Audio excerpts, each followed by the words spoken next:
con todo este repaso rapidísimo que estamos haciendo, yendo de un sitio a otro, yo quiero hablar de qué es el pensamiento único, que es para mí el gran mal de la sociedad. Bueno, pues vamos de culo.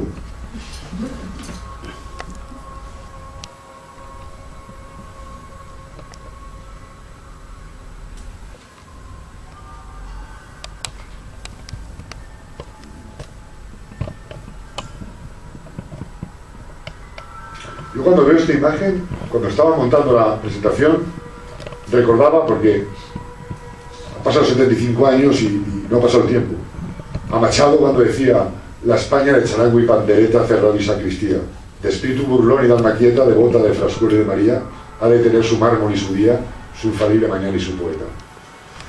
Pero de momento el mañana no asoma por ningún lado y el poeta tampoco ha aparecido, ¿no? Pero qué poco ha cambiado, ¿eh?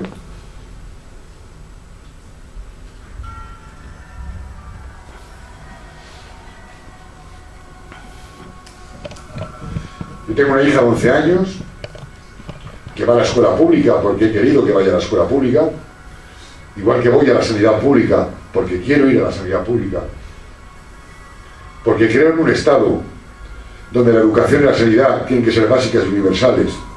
Y aún les digo más, yo personalmente creo que la educación y la salud deberían ser exclusivamente públicas.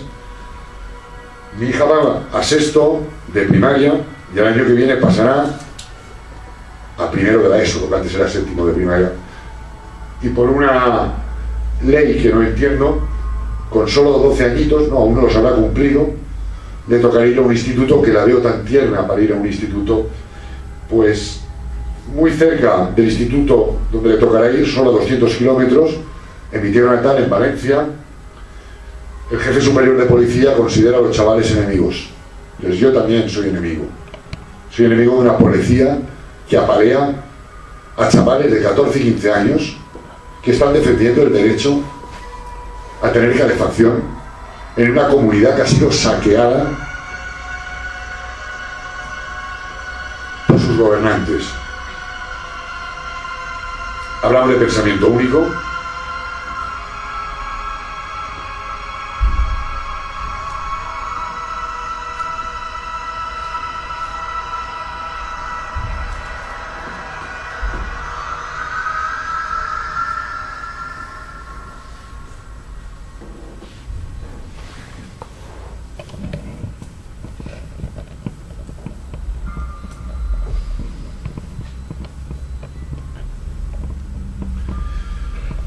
Se nos ha vendido como una verdad absoluta que las ideologías han muerto.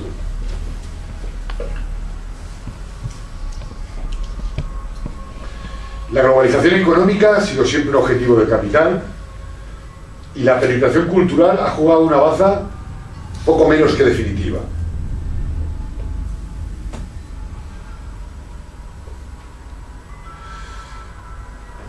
Yo creo que Ignacio Ramonet, por cierto marxista, define de una manera extraordinaria los principios básicos del pensamiento único. Tanto es así que los releía, los volvía a releer para ver de qué manera los contaba, y al final dije, ¿qué coño? Los plagio, lo cito y acabo antes, porque cuando algo se hace perfecto, yo creo que lo define perfectamente.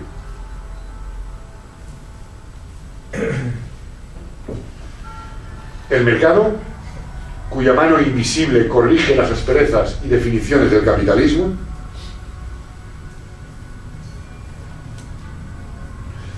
esto que tanto escuchamos ahora, los mercados financieros, cuyos signos orientan y determinan el movimiento general de la economía,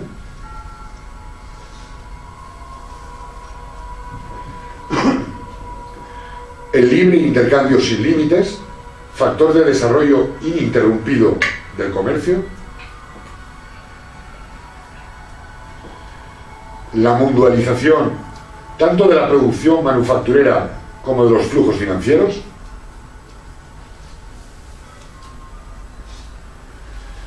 la división internacional del trabajo que modera las reivindicaciones salariales,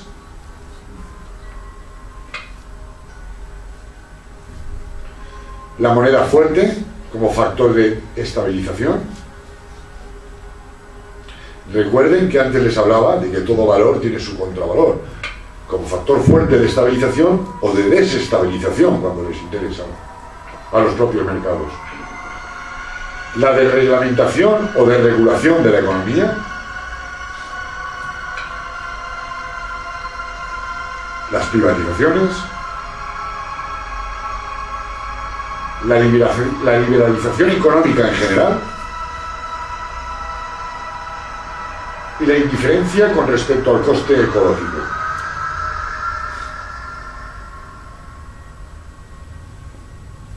En esencia, se trata de priorizar lo económico sobre lo político. Estas premisas actuarían siempre, en toda circunstancia y ámbito, sometiendo a su razón cualquier otro tipo de argumento. Pero esto no es nuevo. Esto viene de la escuela de Chicago. Esto viene de los interpretadores de Adam Smith y de los creadores del neoliberalismo, que es lo que ahora mismo estamos padeciendo.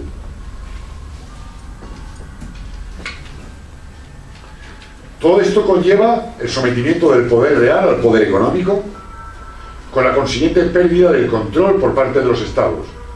Sin embargo, esta sería una realidad subterránea, no evidente, ejercida desde la sombra y al amparo del mundo financiero. ¿Es España soberana? ¿De qué? ¿Tiene moneda que devaluar?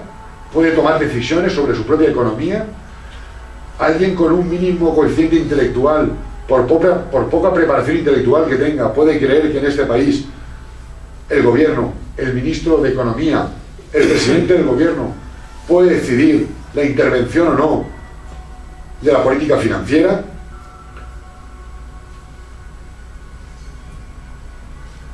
La mundialización preside el marco genérico que posibilita el éxito del pensamiento único como modelo y como base teórica de una sociedad unificada bajo un criterio homogéneo.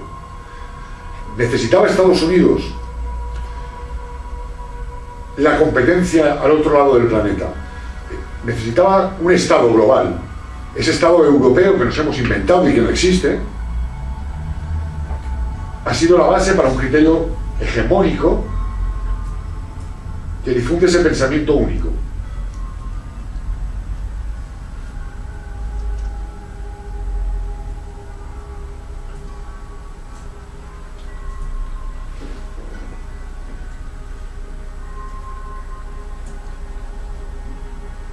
Es Estados Unidos la que impone la visión del mundo y requiere de la negación de cualquier otra ideología o cualquier otra alternativa vital, la negación de cualquier alternativa social, cultural o política que no sea la norteamericana. De ahí la necesidad de proferir el fin de las ideologías y el fin de la historia. Es una necesidad de proclamar que las ideologías han muerto, porque solo hay un modelo a seguir, el pensamiento único.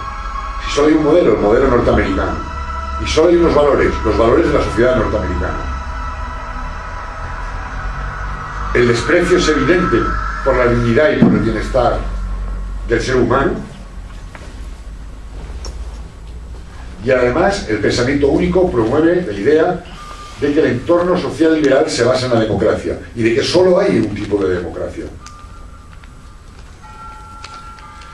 El pensamiento único construye una ideología cerrada, no se remite exclusivamente a la economía, sino que representa globalmente una realidad que afirma básicamente que el mercado es el que gobierna y el gobierno quien administra lo que dicta el mercado. Y parece que esto lo hemos aceptado todos como una verdad incuestionable. El pensamiento único es una necesidad de justificar los comportamientos de los mercados. Se trata de una posición ideológica construida para dotar de sentido una búsqueda salvaje de beneficio empresarial a escala mundial. No tiene otro sentido el pensamiento único que conseguir que un grupo de multinacionales consigan unos beneficios desmesurados. Yo entiendo que el pensamiento único no existe como tal, que no es una ideología política, que es una amalgama de posiciones teóricas útiles para este sistema, para completar su aspiración globalizadora y unificadora y que precisa ser aceptado socialmente. Esta aceptación no puede ser impuesta. No olvidemos que se trata de un Estado liberal que siempre pretende confundir, que pretende que sea pseudo-democrático, que pretende que sus principios son nobles y solo puede ser provocada mediante el convencimiento a la sociedad de que es la única idea posible. No tenemos otra salida.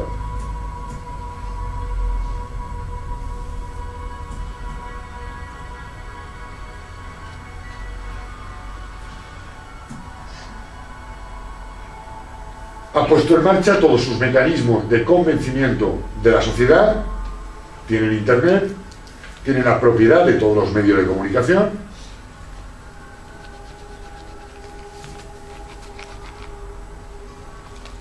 y tienen la tecnología como garantía de la igualdad, en tanto los modelos y pautas de comportamiento penetran en el subconsciente colectivo. No existe ningún medio de comunicación masiva que no esté controlado por el gran capital. No existe otro discurso que el pensamiento único, no existe otra democracia que la democracia representativa, no existe otra posibilidad que el Estado neoliberal o el caos.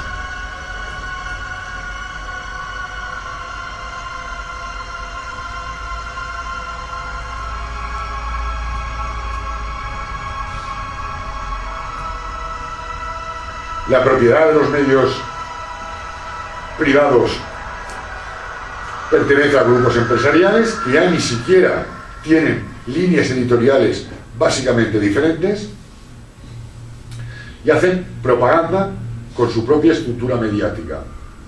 Dan su visión y su respuesta y dan sus soluciones a los problemas que tiene el sistema.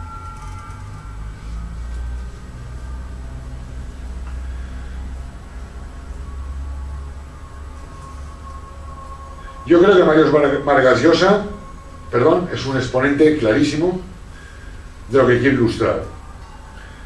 El neoliberalismo, como además necesita ser aparentemente democrático, nos vende pensadores que en la inevitabilidad de que no hay otro sistema posible,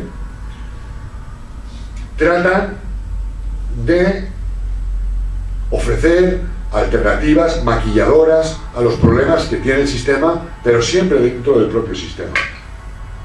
Y quiero que Mario Vargas Llosa, a nivel de habla hispana, es uno de los más claros exponentes de esa plaga de intelectuales, pensadores, creadores de opinión pública, voceros del liberalismo como modelo único de pensamiento.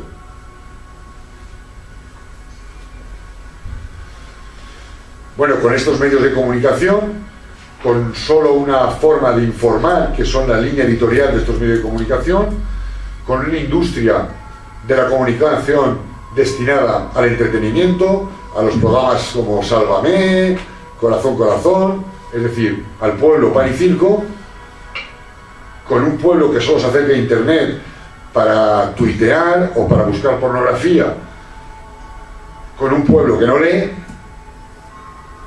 Tenemos un planeta de esclavos, de cerebros esclavos. La gente no razona, la gente no entiende, cada vez es más torpe, los jóvenes cada vez son más limitados intelectualmente y consiguen su objetivo, someter al ser humano. Desde mi personal percepción, ¿qué se puede hacer desde el personalismo humanista?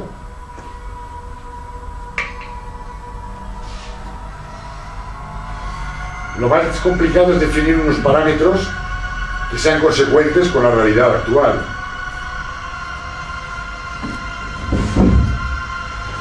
Reivindicar el concepto de contradicción y consecuencia, también el de resistencia.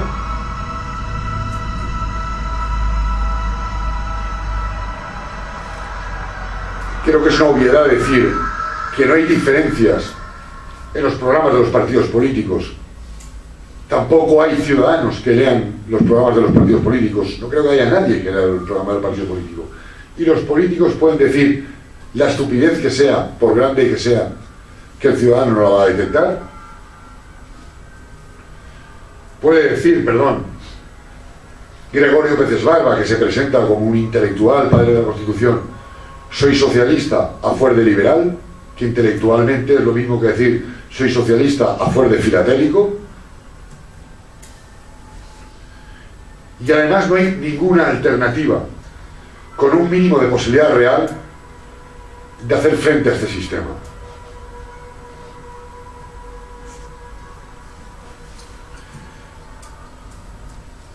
Leía ayer o antes de ayer un artículo de Carlos Galán, del director de este curso, en el diario República Constitucional, que dirige García Trevijano, que hablaba precisamente de esto. No se puede combatir una ideología aceptando sus argumentos básicos como punto de partida, y mucho menos de su propio entorno. Esa aquiescencia lleva implícito su reconocimiento parcial. Si estamos en un sistema bipartidista, injusto, viciado y vicio, y corrupto, no es posible cambiarlo desde el propio sistema. Por supuesto que me gustaría que en vez de 15 diputados, en vez de 11 diputados, hubieran 45 diputados de Izquierda Unida haciendo fuerza en el Congreso de los Diputados. Pero cuando se acepta desde la propia Izquierda Unida, aunque se condene, un sistema electoral con una ley electoral injusta, cuando se acepta este juego de partidos políticos, cuando se acepta que el Tribunal Constitucional sea elegido por los partidos políticos mayoritarios, cuando se acepta el sistema, la Constitución viciada de raíz, no se puede condenar este sistema y no se puede cambiar este sistema.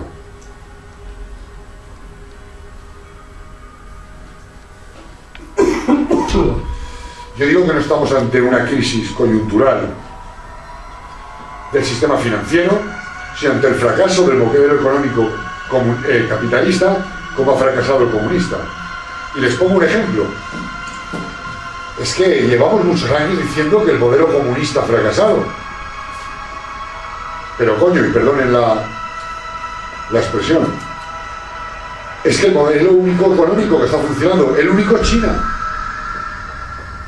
Y hasta donde sé, y viciado de todo lo malo del capitalismo, China es un modelo comunista. Es el único modelo que económicamente está funcionando. Entonces aquí no nos encontramos ante una crisis del sistema. Estamos ante un sistema que ha fracasado, un sistema que no sirve para dar soluciones a la sociedad.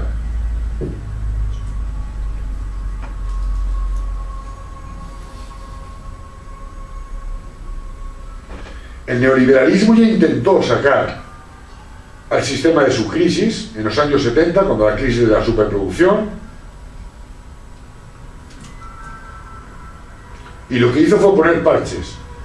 El neoliberalismo no es el fruto, como os decía antes, de los análisis de ninguna corriente económica definida, sino la aplicación de la aplicación básica de la escuela del capitalismo, de la escuela de Chicago, que vino a desarrollar la versión más salvaje, la más inhumana del capitalismo, contrario a cualquier tipo de intervencionismo de los estados en la economía.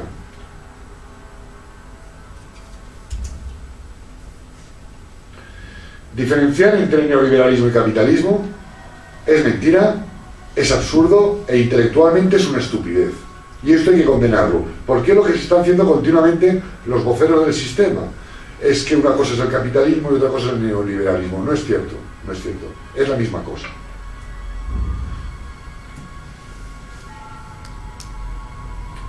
Es un juego de palabras pernicioso,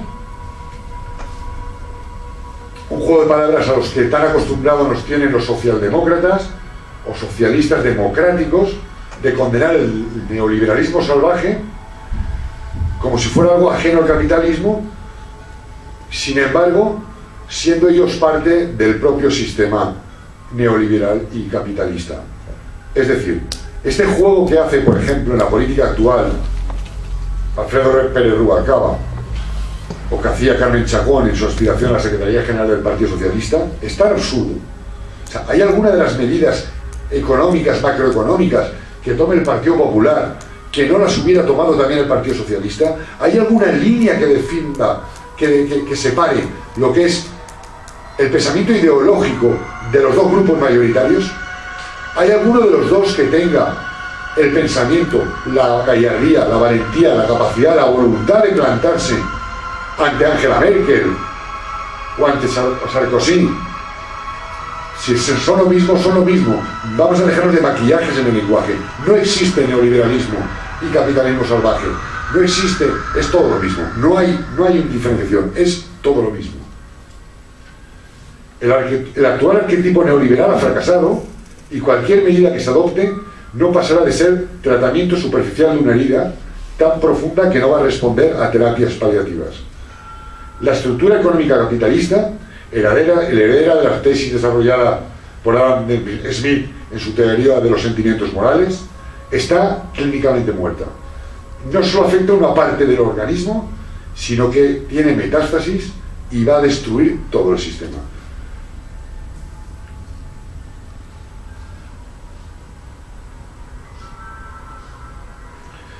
Es mucho más profundo el problema que el mero agotamiento de un sistema económico.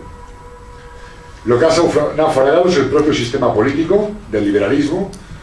Lo que se ha hecho verdad 75 años después, como dijo José Antonio, es que Jean-Jacques Rousseau ha sido un hombre nefasto para la humanidad y que el contrato social del que se derivan todas las constituciones, ahora vamos a celebrar el centenario de la PEPA y esto daría para una conferencia interesante, todas las constituciones europeas, democráticas, también americanas, se derivan del contrato social, se derivan de una obra perniciosa para la humanidad y desde el inicio de la cual la verdad y la justicia dejaron de ser categorías permanentes de razón.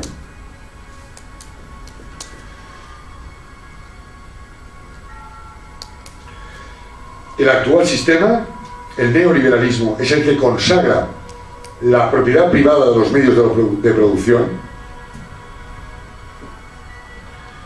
y es el que bendice el cálculo económico, es decir, la libertad de las empresas para conseguir recursos económicos y transformarlos en mercancía, en servicio, y la libertad de las empresas para escoger el negocio que deseen desarrollar y el momento para entrar o salir de este. El neoliberalismo, la Escuela de Chicago, basa sus reglas en el juego de la competencia entre un gran número de personas que ofrecen y venden su producto en un mercado determinado, en el que a su vez existen un gran número de personas o empresas que compran o demandan esos productos o esas mercancías. A través de la competencia establecen una rivalidad regulada por la ley de la oferta y la demanda, responsable de fijar los precios, la distribución de la riqueza entre los individuos. Pero la pregunta debe ser, más allá del capitalismo globalizado, injusto y inhumano, ¿existe vida? Mounier decía en su obra Revolución Personalista y Comunitaria, la economía está destinada para servir al hombre y no el hombre al servicio de la economía. Es decir, frente a la educación desde niños de la competitividad, hay una educación de la cooperatividad.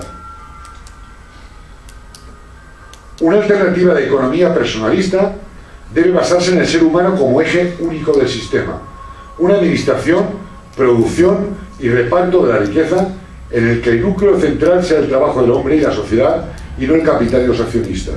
Es decir, la primera justificación que tiene una empresa desde una concepción personalista no es producir mercaderías y no es dar beneficios, es generar puestos de trabajo por dos motivos.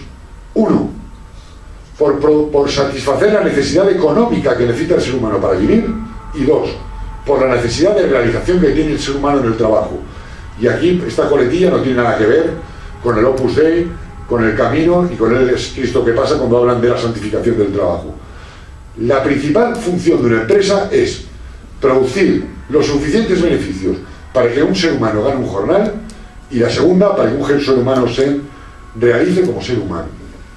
A partir de ahí, evidentemente que una empresa tiene que dar beneficios, pero no solo los beneficios económicos son los valores por los que se guía una economía humanista. El modelo de economía donde los valores de competencia y maximización de ganancia del mercado sean supeditados a otros valores, como los de la solidaridad y la cooperación, un modelo que permita a los sectores más desfavorecidos acceder a otras formas de organización empresarial bajo el principio de la participación y que no mida el éxito empresarial en función de sus resultados económicos, sino por su contribución en términos de solidaridad y cohesión social.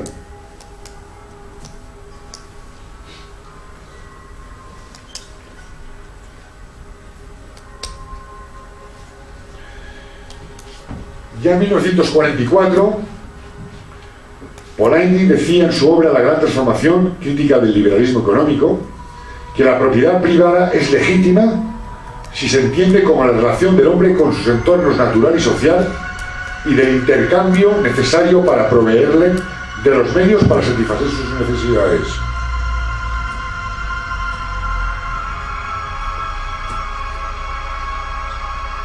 Vuelvo una vez más a José Antonio, como no puede ser de otra manera, porque afirmaba que la propiedad es como una proyección del individuo sobre sus cosas.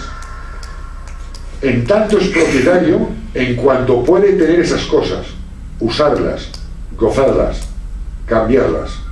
Pues bien, este gran capital, este capital técnico, decía José Antonio, este capital que llega a alcanzar dimensiones enormes, no solo no tiene nada que ver con la propiedad en el sentido elemental y humano, sino que es su enemigo.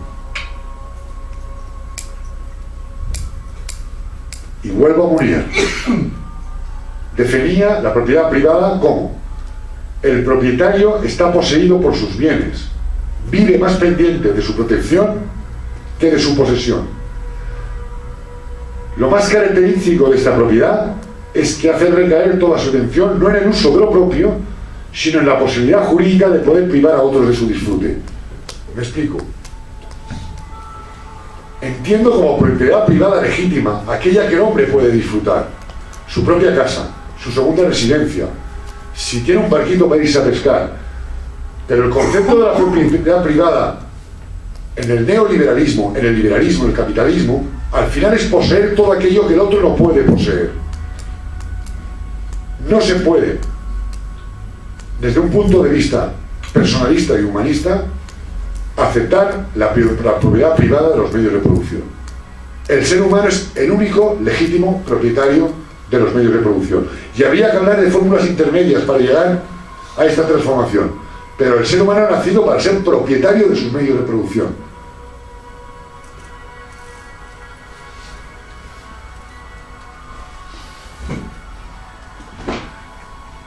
Yo creo que con esto dejo el debate preparado para que después de un descanso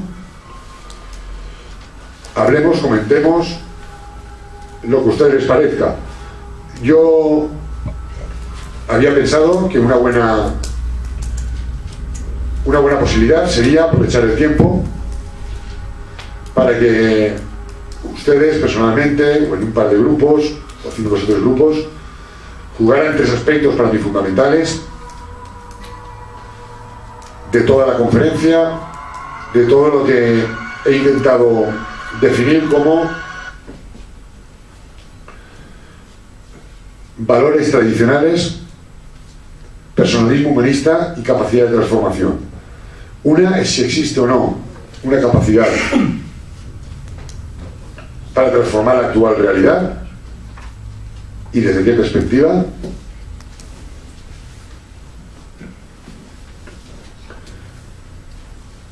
Dos, es dónde situamos las ideologías que yo pienso que no han muerto en ese cambio, en esa transformación. Y cuando hablo de las ideologías, evidentemente me estoy refiriendo a Marx y al marxismo y a las aportaciones que pueda tener, a la teología de la liberación. Y 3, no solo cómo enfrentarse a este sistema y cómo plantearse su oposición a él, sino cómo sería posible crear una alternativa válida al mismo. Es decir, desde qué parámetros se podría afrontar un nuevo modelo de sociedad. Una sociedad con la que concluyo, ya que la conferencia era también sobre valores tradicionales, que para mí también está absolutamente enferma de algo que ha presidido cualquier transformación a nivel mundial, que ha sido la palabra patria. Recordemos que el grito de la Revolución Cubana era y sigue siendo patria o muerte, venceremos.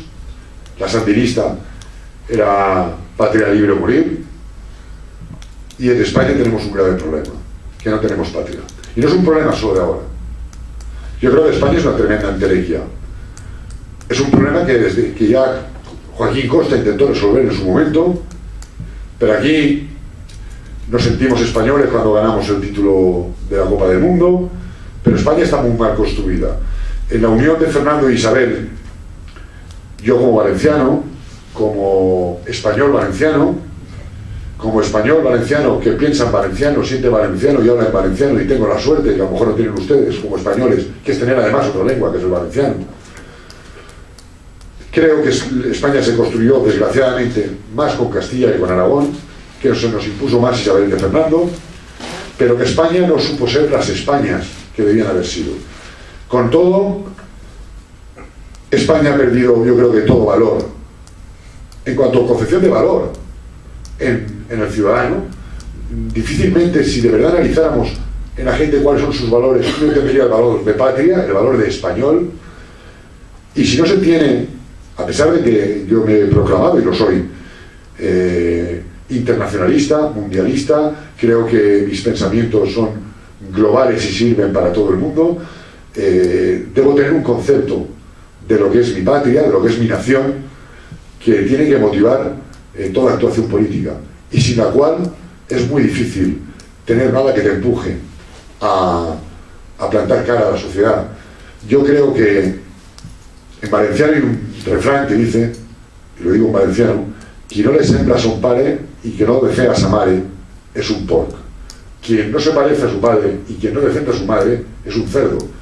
Yo lo primero que me siento, el primer sentimiento que tengo, es hijo de mis padres que desgraciadamente murieron cuando yo era muy joven, miembro de una familia de 5 hermanos que nos guió el hermano mayor al resto porque mis padres murieron, y es el primer sentimiento que tengo.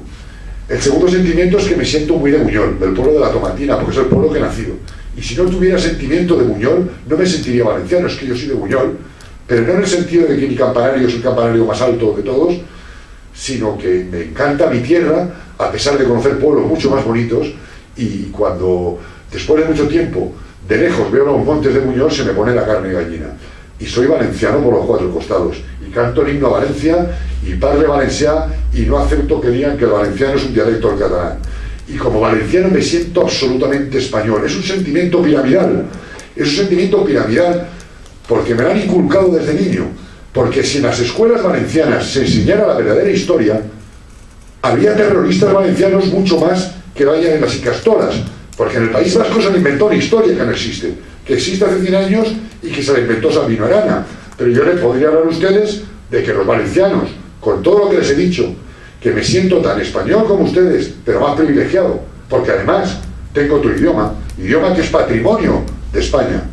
España tiene el patrimonio de tener idiomas que no tienen otras naciones, y de tener un idioma único que lo hablan millones de personas en muchísimas naciones.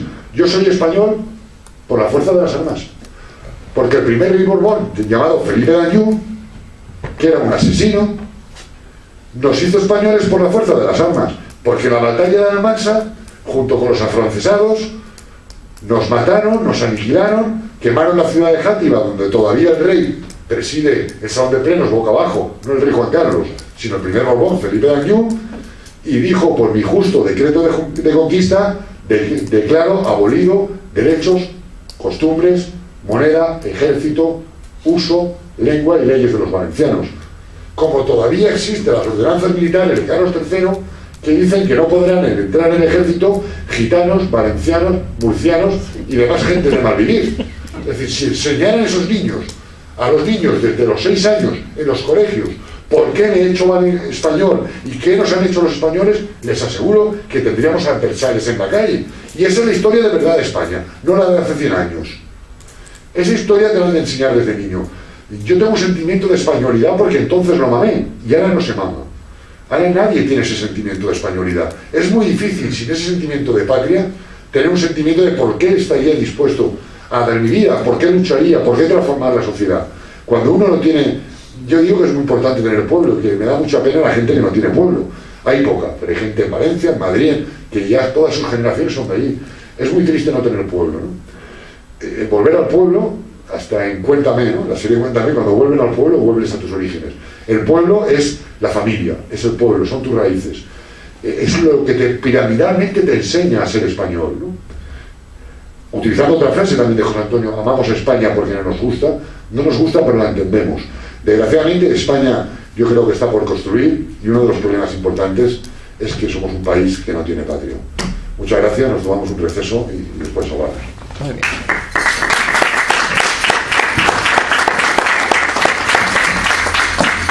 Vamos a tomar un cafelito, ¿no?